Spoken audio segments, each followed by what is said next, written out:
Kipas ini sudah rusak teman-teman, tapi saya tidak akan memperbaikinya. Akan tetapi saya akan rubah kipas ini agar bisa dapat dipakai kembali. Pertama-tama, saya solder bagian ini, karena kan saya akan modifikasi fan ini, merubah bentuk aslinya ke bentuk yang pastinya akan bisa bermanfaat kembali. Saya solder semuanya. Ini saya akan patahkan, tak lupa bagian ini saya bersihkan. Dan saya solder lagi, agar nampak datar. Mata soldernya sengaja saya gunakan yang lebih pendek, agar di saat menyolder bahan plastik lebih mudah. Dan yang ini, saya patahkan lagi. Ini saya congkel, atau dongkrek. Saya menggunakan obeng min. Sebelum dipasang dinamo, atau motornya, saya paskan terlebih dahulu.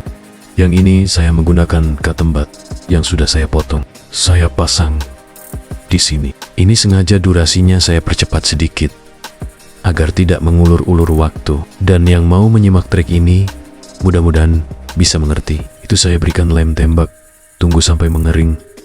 Lalu setelah ini, di belakangnya saya gunakan lem power atau lem Korea. Fungsi dari lem power agar kuat di bagian yang saya lem, nantinya kan ditusuk oleh putaran motor. Ini saya berikan serbuk baking soda.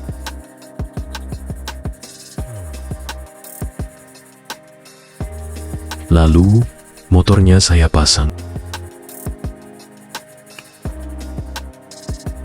Bagian ini saya lem pakai lem tembak dan pakai lem power. Bagian ini untuk kedudukan motor nantinya, agar motor tidak bergerak di saat berputar. Yang kotak ini saya menggunakan pipa PVC, ukurannya opsional saja. Pasang dengan keempat sisi dari casing fan tersebut. Lalu motor bagian belakang saya beri lem power, fungsinya agar tidak bergerak di saat motor berputar. Di bagian ini kan ada kabel, saya gunakan pipa PVC lagi untuk kedudukan agar motornya tidak bergerak. Jangan asal pasang ya teman-teman, karena kalau kita asal memasang, nanti kipasnya malah tidak berfungsi atau tidak berputar.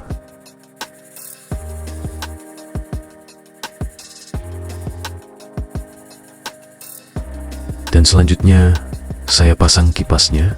Itu kan ada celah untuk kabel, agar kabelnya tidak tersangkut di saat motor berputar. Dan di bagian bawahnya saya beri lem power. Nah, di bagian ini yang wajib disimak, karena kipasnya harus sama sisi agar tidak menyenggol bodi casing fan tersebut.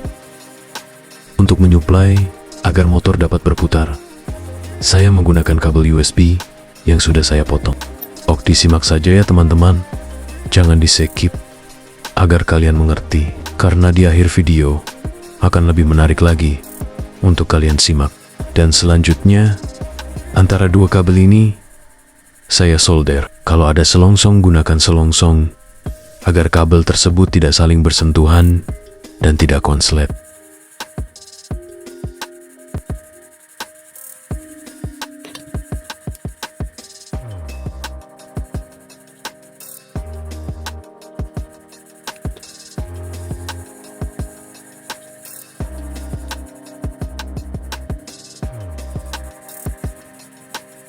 Oke ya teman-teman, sampai di akhir video saya menggunakan handphone Android untuk power agar motor bisa berputar.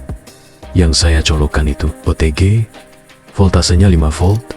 Motor ini membutuhkan supply sampai 6 volt dan kipas fannya berputar kembali. Oke, apabila video ini bermanfaat, jangan lupa tekan like and subscribe. Kita akan bertemu kembali di ide-ide kreatif selanjutnya. And thank you for listening.